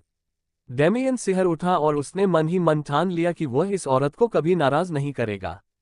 हालांकि उसे हिंसा और लड़ाई पसंद थी, लेकिन वह खुद को कभी भी एक क्रूर और हिंसक व्यक्ति नहीं मानता था। हालांकि इस बारे में दोबारा सोचने पर उसे एहसास हुआ कि अगर वह जिनको उस स्थिति में देखता तो उसे बेहद आनंद आता। और चूंकि वह ऐसे घिनौने काम करने वाला नीच व्यक्ति नहीं था, इसलिए उसे खुद ऐसी किसी घटना का शिकार होने की चिंता करने का कोई कारण नहीं था। ऐसी स्थिति में फंसने के डर से वह शायद ये भूल गया था कि उसकी आंखें उसे ऐसी किसी घटना का शिकार होने ही नहीं देंगी। फिर उसने उस विषय को नजरअंदाज कर दिया जो मुसीबतों का एक जाल सा बनता दिख रहा था, और सौभाग्य से कैथरीन भी ज़ारा में इतनी दिलचस्पी ले रही थी कि उसने आगे बात नहीं की। जैसे जैसे डेमियन और कैथरीन के रिश्ते में सुधार हुआ, 2 सप्ताह बीत गए और समूह एडिलेयर साम्राज्य की राजधानी अरोरा पहुंच गया। डेमियन की पहली खोज और एक साहसी के रूप में उसका परिचय आखिरकार समाप्त हो गया था। एक विशाल साम्राज्य की राजधानी होने के नाते अरोरा को कमतर नहीं आंका जा सकता था। शहर की परिधि हजारों किलोमीटर लंबी थी, जबकि आर्चडेल का आकार लगभग लॉस एंजल्स के बराबर था, लगभग 600 किलोमीटर। डेमियन अभी भी कैथरीन और ज़ारा के साथ गाड़ी की छत पर आराम कर रहा था, जो खतरा टल जाने के बाद पहले ही बाहर आ गई थी। हालांकि अब उसकी सतर्कता काफी हद तक कम हो गई थी। डेमियन ने कैथरीन का असली नाम या उसकी हैसियत के बारे में कभी नहीं पूछा, लेकिन उसके अनुसार अरोरा के अंदर वह अछूत थी, इसलिए डेमियन को अब हमलों की चिंता नहीं थी। वास्तुकला शैली के अलावा अरोरा पृथ्वी पर स्थित शहरों से स्पष्ट रूप से मिलती जुलती थी। इसे विभिन्न जिलों में विभाजित किया गया था जो वाणिज्यिक और आवासीय जिलों जैसे अलग अलग उद्देश्यों की पूर्ति करते थे। जब डेमियन ने अपनी चेतना का विस्तार किया, तो उसने पाया कि वह शहर के लगभग 3/4 हिस्से को ही कवर कर सकता है। चूंकि यह उसकी टेलीपोर्टेशन की सीमा भी थी, इसलिए यह एक महत्वपूर्ण खोज थी। और इन सबके केंद्र में एक महल था जो डेमियन द्वारा पहले देखी गई किसी भी इमारत से कहीं अधिक विशाल था। चूंकि अरोरा एक ढलान पर बना था, इसलिए इसे शहर की दीवारों के बाहर से भी देखा जा सकता था। चूंकि यह वह शहर था जहां साम्राज्य के अधिकांश कुलीन लोग रहते थे, इसलिए यहां एक स्पष्ट जाति व्यवस्था मौजूद थी, जिसके परिणामस्वरूप जैसे जैसे ये केंद्र की ओर बढ़ता गया, दृश्य और भी अधिक परिष्कृत होता गया। जाति व्यवस्था को देखते हुए डेमियन को झुग्गी झोपड़ी या इसी तरह की कोई जगह देखने की उम्मीद थी, लेकिन उसे आश्चर्य हुआ कि उसे ऐसा कुछ भी नहीं मिला। कैथरीन से पूछने पर उसे पता चला कि अरोरा एकमात्र ऐसा साम्राज्य था जो किसी भी प्रकार की गुलामी और जबरन श्रम को स्वीकार नहीं करता था। ऐसा प्रतीत होता था कि उनका राजा एक बुद्धिमान व्यक्ति था जो ये समझता था कि इस तरह की प्रथाएं, हालांकि अल्पकालिक रूप से लाभकारी होती हैं, लेकिन समय के साथ अंततः आंतरिक संघर्ष और विद्रोह को ही जन्म देती हैं। हालांकि जातियों के बीच कुछ मामूली भेदभाव अभी भी मौजूद था, लेकिन ये षड्यंत्र रचने के लिए पर्याप्त नहीं था। हालांकि ये केवल सतही तौर पर था। कुलीन वर्ग के भीतर एक श्रेष्ठतावादी गुट प्रतीत होता था, लेकिन सम्राट को टक्कर देने के लिए अपने समूह में चौथे वर्ग के सदस्य के बिना उन्हें ज्यादा स्वतंत्रता नहीं थी। लगभग आधे घंटे बाद समूह एडवेंचरर्स गिल्ड पहुंचा, जो आर्चडेल वाले से कहीं अधिक बड़ा था। यह मूल रूप से एक गगनचुंबी इमारत जैसा था, लेकिन डेमियन को अंदर जाने तक एडवेंचरर्स गिल्ड के भीतर इतनी विशाल जगह की आवश्यकता समझ में नहीं आई। पहली 5 मंजिलें आर्चडेल में स्थित गिल्ड के एक बड़े और साफ सुथरे संस्करण जैसी थीं, लेकिन उसके ऊपर कई अंतर थे। सबसे पहले 6ठी से 10वीं मंजिल थी, जो साहसी लोगों के लिए एक प्रकार का व्यापार केंद्र था, जहां वे अपनी खोजों के दौरान प्राप्त या अर्जित की गई वस्तुओं को खरीदते और बेचते थे। डेमियन को यह आभास नहीं हो रहा था कि उसके ऊपर क्या स्थित है, लेकिन उसे इसकी आवश्यकता भी नहीं थी। ऐसा प्रतीत होता था कि यह केवल गिल्ड की एक शाखा नहीं थी, बल्कि उसका मुख्यालय था। 10वीं मंजिल के ऊपर की मंजिलें संभवतः रसद कार्यों के लिए थीं, और सबसे ऊपरी मंजिल गिल्ड मास्टर के लिए निर्धारित थी। यद्यपि गिल्ड की प्रत्येक शाखा का एक गिल्ड मास्टर होता था, लेकिन एडवेंचरर्स गिल्ड का एकमात्र सच्चा मास्टर एक ही था। एक ऐसा व्यक्ति जिसके बारे में अफवाह है कि वह अर्धदेवता की श्रेणी में आता है। इतनी शक्ति के बारे में सोचते ही डेमियन की आंखों में जलन होने लगी, लेकिन उसने तुरंत उस भावना को दबा लिया और बाकी समूह के साथ स्वागत कक्ष की ओर चल पड़ा। बिना किसी देरी के उन्हें खोज के लिए वादा किया गया पुरस्कार मिल गया। किसी कारणवश डेमियन को लगा था कि उसे इनाम नहीं मिलेगा क्योंकि यह उसका क्वालिफिकेशन मिशन था, लेकिन वह गलत था। बाकी 5 लोगों की तरह उसे भी पूरे 600 सोने के सिक्के मिले। ऐसा लग रहा था कि कैथरीन का समर्थन बहुत मजबूत था। बाकी सब लोगों के अलविदा कहने और चले जाने के बाद डेमियन वहीं काउंटर पर रुका रहा। उसने रिसेप्शनिस्ट से कहा, मुझे अपना नया गिल्ड कार्ड चाहिए। उसने कहा, माफ कीजिए महोदय, लेकिन आपको जो कार्ड दिया जाना था उसमें कुछ मामूली बदलाव हो गए हैं। मिशन के दौरान तीसरे दर्जे के दुश्मन को मार गिराने के आपके कारनामे के कारण आपका रैंक के रहते हुए भी आपको एस रैंक के मिशनों तक पहुंच प्रदान की गई है। ऐसा लग रहा था कि गिल्ड कार्ड सौंपने से पहले ही उसकी स्थिति में बदलाव कर रहा था। 5 मिनट बाद महिला ने एक बिल्कुल सफेद कार्ड निकाला। यह आपका नया गिल्ड कार्ड है। अगर आप कोई मिशन स्वीकार करना चाहें या कोई सवाल पूछना चाहें तो बेझिझक मुझसे संपर्क करें। आपका दिन मंगलमय हो, उसने मुस्कुराते हुए कहा। डेमियन ने ज़ारा को देखकर हल्की सी मुस्कान दी और सिर हिलाकर अपने कदमों में थोड़ी सी फुर्ती लाते हुए मिशन बोर्ड की ओर चल पड़ा। ऐसा इसलिए था क्योंकि उसने आज एक बहुत बड़ी उपलब्धि हासिल कर ली थी। आखिरकार उसने ज़ारा के अलावा किसी और व्यक्ति से सामान्य बातचीत की थी। जाहिर है ये व्यक्ति कैथरीन थी। हालांकि वे कुछ समय पहले अलग हो गए थे, फिर भी डेमियन को अपने सामाजिक कौशल में आए सुधार पर गर्व था। हालांकि वह अब भी लगभग हर किसी के प्रति सख्त रवैया अपनाता था, लेकिन उसने इस तथ्य को नज़रअंदाज करना चुना, ठीक उसी तरह जैसे वह पिछले 1 घंटे से ज़ारा के मजाक को नज़रअंदाज कर रहा था। मिशन बोर्ड को थोड़ी देर देखने के बाद डेमियन ने एक क्लासिक पशु वध मिशन को चुना। और फिर 3 महीने और बीत गए। इन 3 महीनों में कुछ खास नहीं हुआ। डेमियन गिल्ड में एस रैंक के मिशन और कुछ ए रैंक के मिशन लेता रहा और उसका उपनाम वॉइड फैलने लगा। हालांकि ज्यादातर लोग उन्हें किसी दूसरे उपनाम से बुलाना पसंद करते थे। डेमियन द्वारा केवल विनाश और वध करने वाले मिशनों को पूरा करने, उसकी असाधारण रूप से तेज गति, 100% सफलता दर और उसके साए में छिपे हुए विशाल काले भेड़िए के कारण लोग उसे यमराज कहने लगे, जिससे डेमियन को काफी मजा आता था। कुछ अनुभवी साहसी लोग उसे अपने बराबर मानने लगे, जबकि नौसिखिए उसकी प्रशंसा करने लगे।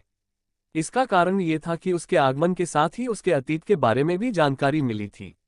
वह अचानक कहीं से प्रकट हुआ था, जिससे उसका रहस्यमय स्वरूप और भी बढ़ गया था, और अपने पहले ही मिशन में उसने एक द्वितीय श्रेणी के प्राणी के रूप में तृतीय श्रेणी के एक सैनिक की हत्या कर दी थी। इन 3 महीनों के दौरान डेमियन ने काफी पैसा कमा लिया था और ऑरोरा में अपने लिए एक आलीशान घर खरीद लिया था। ऐसा लगता था कि ए रैंक और उससे ऊपर के साहसी लोगों का दर्जा रईसों के बराबर होता है, इसलिए डेमियन अपेक्षाकृत आलीशान माहौल में रहने में सक्षम था। उसने अपने प्रशिक्षण में भी कोई कमी नहीं छोड़ी थी। तलवारबाजी की कला का तीसरा चरण पूरा करने के बाद उसने अपना सारा ध्यान वेक्टर कंट्रोल पर केंद्रित करने का फैसला किया। डेमियन की रक्षात्मक क्षमता पहले से ही इतनी मजबूत थी कि उसी स्तर के अन्य योद्धा उसे भेद नहीं सकते थे, और उसने अपनी इस क्षमता का कुछ आक्रामक उपयोग भी खोज निकाला था। अब उसका गुरुत्वाकर्षण नियंत्रण प्रथम श्रेणी और मध्य स्तर की द्वितीय श्रेणी के प्राणियों को आसानी से कुचलने में सक्षम था, जबकि उस स्तर से अधिक शक्तिशाली प्राणियों की गति केवल धीमी हो जाती थी। हालांकि वह गुरुत्वाकर्षण को नियंत्रित करके किसी भी दिशा में जा सकता था, इसलिए उनकी गतिविधियों या आक्रमण के तरीकों को बाधित करना पहले की तुलना में कहीं अधिक सरल हो गया था। उन्होंने अणुओं को नियंत्रित करने का भी प्रयोग किया था, उनकी कंपन दर बढ़ाकर प्लाज्मा किरणें बनाई थीं। उन्होंने एक ऐसी क्षमता भी विकसित की थी जो एक प्रकार के अंतरिक्ष ब्लेड की नकल करती थी, जिससे अंतरिक्ष से जुड़ाव के कारण उनका हमला कम विनाशकारी हो जाता था। डेमियन ने छोटे कणों के साथ कुछ भी करने से इनकार कर दिया, क्योंकि उसे लगा कि वह अपने नियंत्रण के स्तर पर खुद को ही मार डालेगा। आखिरी चीज जिस पर उन्होंने प्रयोग करना शुरू किया था वह थी व्यक्तिगत वेक्टर्स। उन्होंने अपनी बाईं भुजा को पुनर्निर्मित करते समय इस अवधारणा की झलक देखी थी, लेकिन उन्होंने इस पर कभी विस्तार से काम नहीं किया। यह विशिष्ट शोध अभी प्रारंभिक चरण में था, इसलिए अभी तक इसके बहुत सारे उपयोग नहीं थे। इन नई क्षमताओं ने उनके यमदूत की उपाधि में बहुत योगदान दिया था। मिशन खत्म होने के बाद से डेमियन की कैथरीन से दोबारा मुलाकात नहीं हुई थी, लेकिन उसे इससे कोई खास फर्क नहीं पड़ता था। उसके पास करने को बहुत कुछ था, इसलिए अगर मुलाकात हो भी जाए तो कोई बात नहीं, वरना वह इसके बारे में ज्यादा नहीं सोचता। इस दुनिया में वह उसकी इकलौती इंसान दोस्त हो सकती है, लेकिन दोनों की अपनी अपनी प्राथमिकताएं थीं। आज डेमियन ने सराय में जाकर थोड़ा आराम करने का फैसला किया था। वह लगातार काम में इतना डूबा हुआ था कि आराम करना भूल गया था। हालांकि यह आदत उसके लिए तकनीकी रूप से हानिकारक थी, लेकिन उसे नींद की जरूरत अब बिल्कुल नहीं पड़ती थी। जब उसे थकान महसूस होने लगती थी तो वह कुछ जानवरों को खा जाता था और उस ऊर्जा का उपयोग अपनी थकान दूर करने के लिए करता था। हालांकि ज़ारा के आग्रह पर डेमियन हर हफ्ते एक दिन छुट्टी लेता था। आमतौर पर वह 1-2 ड्रिंक लेता और फिर आराम करता और ज़ारा से दिन भर बातें करता, लेकिन आज जब वह शराबखाने में था तो उसे एक दिलचस्प खबर सुनने को मिली। अरे सुना तुमने, एक अनजान आदमी ने अपने दोस्त से कहा। नेक्सस इवेंट 6 महीने में शुरू हो रहा है और चूंकि यह पहले इवेंट की 1000वीं सालगिरह है, इसलिए इनाम बहुत बड़े हैं। इनाम क्या क्या है? दोस्त ने उत्सुकता से पूछा। तीसरे और दूसरे स्थान के पुरस्कार बहुत अच्छे हैं, लेकिन इतने भी नहीं कि उनसे बहुत उत्साहित हुआ जाए। सबसे महत्वपूर्ण तो पहला स्थान का पुरस्कार है। उस आदमी का दोस्त धैर्य खोने लगा था, और ये देखकर कि उसके दोस्त और उसकी बातचीत सुनने के लिए मौजूद भीड़ की उत्सुकता चरम पर पहुंच गई है, उस आदमी ने एक बार फिर बोलना शुरू किया। अमृत, वह दिव्य औषधि जो किसी भी घाव या बीमारी को ठीक कर सकती है। डेमियन उस आदमी के शब्दों को बार बार अपने दिमाग में गूंजते हुए देखकर जम गया। एक ऐसा औषधि जो किसी भी घाव या बीमारी को ठीक कर सकता है। यहाँ तक कि अगर कोई दिल में छेद होने और शरीर के क्षत विक्षत होने के बावजूद मौत के कगार पर हो, तो भी यह औषधि उसे फिर से पूरी तरह स्वस्थ कर सकती है। इस जानकारी के साथ ही भावनाओं का सैलाब उमड़ आया। उसकी मां के दृश्य उसके मन में फिर से घूमने लगे। उसके पिता के लापता होने के बाद उसे पालने पोसने के लिए उसकी मां के प्रयास, वह निरंतर तनाव जिसके कारण 40 वर्ष की आयु से पहले ही उसके बाल सफेद होने लगे थे, और जिस तरह से उसने उसे कभी किसी बात की चिंता नहीं करने दी, जबकि वह खुद इतना बड़ा बोझ उठा रही थी। जब से वह इतना बड़ा हुआ कि अपनी मां के संघर्षों को समझ सके, जो उसे एक बेहतर जीवन देने के लिए झेल रही थी, तब से उसके मन में उनका एहसान चुकाने की तीव्र इच्छा थी। लेकिन इससे पहले कि वह ऐसा करने का कोई तरीका सोच पाता, दुनिया बदल गई। उसकी मां कोमा में चली गई और एहसान चुकाने के बजाय उसे उन्हें जीवित रखने के लिए हर संभव प्रयास करना पड़ा। हाल ही में इतनी सारी चीजें घटित हो रही थी कि डेमियन ने इन सभी विचारों को भुला दिया था, लेकिन अमृत ने उसे पृथ्वी के बारे में उन कुछ चीजों में से एक की याद दिला दी जिनकी उसे सबसे ज्यादा याद आती थी। अगर वह सचमुच इस प्रतियोगिता में प्रथम स्थान प्राप्त कर लेता और पुरस्कार जीत लेता, तो पृथ्वी पर लौटते ही उसके पास अपनी मां का इलाज करने का एक तरीका होगा। डेमियन का पुराना दृढ़ संकल्प एक बार फिर उभर आया जब वह किसी तरह अपनी सीट से उठकर सराय से बाहर भागा। उसका गंतव्य साहसी संघ 6ठी से 10वीं मंजिल पर स्थित व्यापार केंद्र केवल भौतिक वस्तुओं के लिए ही नहीं बल्कि सूचनाओं के लिए भी था। हालांकि सराय में मिलने वाला व्यक्ति काफी सस्ता पड़ता, फिर भी उसने किसी भरोसेमंद स्रोत से सेवा लेने के लिए कुछ पैसे खर्च करना बेहतर समझा। वैसे भी उसके पास काफी पैसा था, वह फिजूल खर्ची करने वाला बिल्कुल नहीं था और लगातार 3 महीने की मेहनत से उसने अच्छी खासी दौलत जमा कर ली थी। गिल्ड में प्रवेश करते ही डेमियन सीधे 8वीं मंजिल पर गया जहां सूचना दलाल मौजूद थे और कतार में लग गया। गिल्ड में अपनी सेवाएं बेचने की अनुमति प्राप्त सभी दलाल भरोसेमंद थे, इसलिए इससे कोई फर्क नहीं पड़ता था कि वह किसके पास जाता है। इसके अलावा वह जिस जानकारी की तलाश कर रहा था वह गोपनीय नहीं थी, इसलिए उसे सतर्क रहने की जरूरत नहीं थी। आधे घंटे बाद डेमियन की बारी आए और उसने एक पल भी बर्बाद किए बिना निजी कमरे में प्रवेश किया। डेमियन के सामने एक दुबला पतला बूढ़ा आदमी था जिसकी लंबी सफेद दाढ़ी उसे किसी मार्शल आर्ट के उस्ताद की तरह दिखा रही थी। आज तुम मुझसे क्या चाहते हो? बूढ़े आदमी ने कहा जब डेमियन उसके सामने सोफे पर आराम से बैठ गया।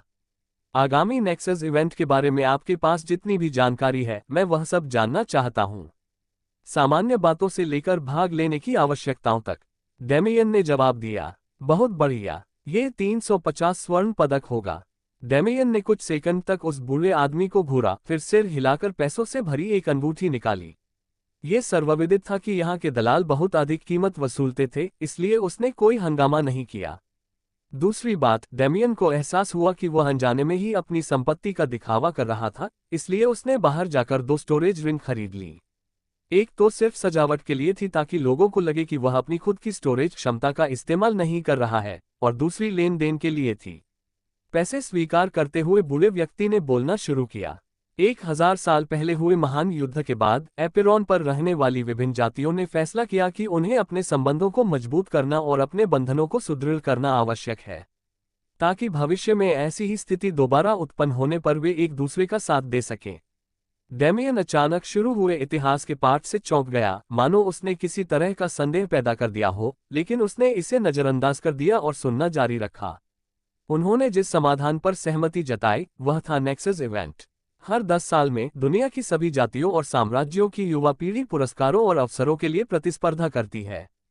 इस आयोजन के दौरान कई लोग दुनिया की भलाई के लिए संबंध बना सकते हैं और गठबंधन कर सकते हैं। डेमियन इस तरह के आयोजन के महत्व को समझता था। पृथ्वी पर भी ओलंपिक जैसे आयोजन होते थे जिनकी मेजबानी दुनिया के कई देश करते थे और उनमें भाग लेते थे।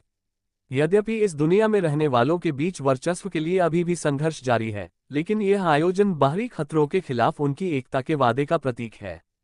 एक पल रुककर बूढ़े व्यक्ति ने डेमियन को ध्यान से देखा। हालांकि वह इस समय जानकारी दे रहा था, लेकिन साथ ही साथ जानकारी हासिल करने का भी प्रयास कर रहा था। उसने लंबे समय से उस अफवाह भरे यमराज के बारे में सुना था जो अचानक प्रकट हुआ था, और कई लोग उसके इतिहास में रुचि रखते थे। वह व्यक्ति ये देखना चाहता था कि बाहरी खतरों के जिक्र पर डेमियन की क्या प्रतिक्रिया होती है, लेकिन उसे कोई सुराग नहीं मिला। अपनी जांच विफल होते देख उसने आगे बढ़ना जारी रखा। भाग लेने की शर्तें बहुत सरल हैं। 40 वर्ष से कम आयु के लोग इसमें शामिल हो सकते हैं, लेकिन केवल नियमित प्रतिभागी के रूप में। प्रतिभावान कहलाने के लिए मान्यता प्राप्त करना आवश्यक है। मानव जाति के लिए यह मान्यता प्राप्त करने का स्थान ज़ेनिथ अकादमी है। 40 साल सुनने में भले ही बूढ़ा लगे, लेकिन असली महाशक्तियों के सामने ये कुछ भी नहीं था। जैसे जैसे उनका स्तर बढ़ता जाता, उनकी आयु स्वाभाविक रूप से बढ़ती जाती, क्योंकि माना ऊर्जा उनके शरीर के कार्यों को नियंत्रित करती थी। प्रथम श्रेणी का व्यक्ति स्वाभाविक मृत्यु से पहले 200 वर्ष तक जीवित रह सकता है, जबकि द्वितीय श्रेणी का व्यक्ति 500 वर्ष, तृतीय श्रेणी का व्यक्ति 1000 वर्ष और चतुर्थ श्रेणी का व्यक्ति 2000 वर्ष तक जीवित रह सकता है। जहां तक पंचम श्रेणी की बात है, वह रहस्य ही बना हुआ है। इसी वजह से डेमियन को उम्र सीमा देखकर हैरानी नहीं हुई। डेमियन ने ज़ेनिथ अकादमी के बारे में भी पढ़ा था। यह मानव जगत में स्थित एक सार्वजनिक अकादमी थी, जिसे अन्य जातियों सहित पूरी दुनिया में सर्वश्रेष्ठ जादू अकादमी होने का गौरव प्राप्त था। यह अकादमी पूरी तरह से निष्पक्ष और गैर भेदभावपूर्ण थी, यहाँ तक कि अन्य नस्लों के छात्रों को भी स्वीकार करती थी। जब तक कोई अकादमी के मानकों को पूरा करता था, तब तक वह इसमें शामिल होने के लिए स्वतंत्र था। डेमियन के मन में अब सिर्फ एक ही सवाल बचा था, प्रतिभाशाली व्यक्ति के रूप में प्रवेश करने और सामान्य तरीकों से प्रवेश करने में क्या अंतर है। बूढ़े आदमी ने मुस्कुराते हुए कहा, असल में ये बहुत आसान है। ये प्रतिष्ठा और अवसर का मामला है।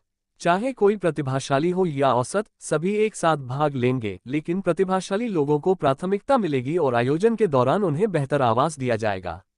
अगर आप भाग लेने की सोच रहे हैं, तो मेरा सुझाव है कि आप एक प्रतिभाशाली व्यक्ति के रूप में आवेदन करें। डेमियन ने सिर हिलाया और अपनी अगली चालों की एक मोटी रूपरेखा तैयार करने लगा। जैसे ही वह कमरे को व्यवस्थित करने के लिए आगे बढ़ा, बूढ़े व्यक्ति ने एक बार फिर बोलना शुरू किया। अरे, मैं पुरस्कारों के बारे में बताना लगभग भूल ही गया था। तीसरे स्थान पर आने वाले को एसएस रैंक की कलाकृति मिलेगी, दूसरे स्थान पर आने वाले को तीसरे स्थान के पुरस्कार के साथ एक दुर्लभ स्थायी स्टेट बूस्ट औषधि मिलेगी, और पहले स्थान पर आने वाले को अन्य पुरस्कारों के साथ साथ अमृत भी मिलेगा, जिसके बारे में आपने शायद पहले ही सुन लिया होगा। लेकिन बात यहीं खत्म नहीं होती। बूढ़े व्यक्ति ने डेमियन के उत्सुक भाव को मुस्कुराते हुए देखा। उन्हें युवा पीढ़ी को डेमियन जैसे महत्वाकांक्षी प्रतिभावान लोगों को पैदा करते देखकर आनंद आता था। चूंकि यह नेक्सस इवेंट की 1000वीं वर्षगांठ है, इसलिए प्रत्येक जाति की सर्वोच्च शक्तियों ने कोई कसर न छोड़ने का फैसला किया। उन्होंने न केवल अमृत प्रदान किया, जो एक ऐसा पेय है जिसकी दुर्लभता दुनिया के चौथे दर्जे के विशेषज्ञों की संख्या के बराबर है, बल्कि उन्होंने शीर्ष 50 प्रतिभागियों को शाश्वत गुप्त क्षेत्र में प्रवेश करने की अनुमति देने का भी निर्णय लिया। डेमियन की आंखें हैरानी से चौड़ी हो गईं। कद दुनिया का सर्वोच्च शक्तिधारी होने के नाते स्वाभाविक रूप से उसने शाश्वत रहस्य लोक के बारे में जानकारी छोड़ी होगी। ये लोक एक छिपी हुई दुनिया की तरह था, जिसे केवल कई चौथे स्तर के शक्तिधारियों के संयुक्त प्रयासों से ही खोला जा सकता था। यह एक रहस्यमय स्थान था, जो जोखिमों और पुरस्कारों से भरपूर था। कहा जाता है कि दुनिया में मौजूद अमृत की थोड़ी सी मात्रा भी इसी गुप्त क्षेत्र से प्राप्त की गई थी। इसके भीतर अनगिनत खजाने थे, लेकिन साथ ही कई शत्रुतापूर्ण जानवर और कुछ बर्बर जातियां भी निवास करती थीं। उस बूढ़े आदमी को धन्यवाद देते हुए डेमियन गिल्ड से निकलकर अपने घर की ओर चल पड़ा। ये टूर्नामेंट मेरी मां को बचाने का जरिया है, जबकि गुप्त लोक मुझे तीसरे दर्जे का दर्जा दिलाएगा। घटनाओं का ये सिलसिला शायद मुझे वापस पृथ्वी पर ले जाए। अब जब उसने एक से मुकाबला कर लिया था, तो डेमियन को दूसरी और तीसरी श्रेणी के बीच का असली अंतर पता चल गया था। तीसरी श्रेणी में पहली और दूसरी श्रेणी की तरह 50 के बजाय 100 स्तर होने का एक कारण था। एड्रियान, जो अभी तीसरी कक्षा के शुरुआती दौर में ही था, उसके पास डेमियन की तुलना में लगभग 10 गुना अधिक माना शक्ति थी। डेमियन की जीत का एकमात्र कारण यही था कि उसने एड्रियान को अपनी उस विशाल माना शक्ति का उपयोग करने नहीं दिया। अगर डेमियन तीसरी श्रेणी हासिल कर लेता, तो वह आखिरकार घर जा पाता, भले ही घर शब्द अब भी सही हो। भले ही उसकी माना शक्ति उसे वापस पृथ्वी पर ले जाने के लिए पर्याप्त न हो, लेकिन उसका वेक्टर नियंत्रण इतना सुधर चुका होता कि अंतरिक्ष में यात्रा करना उसके लिए आसान हो जाता।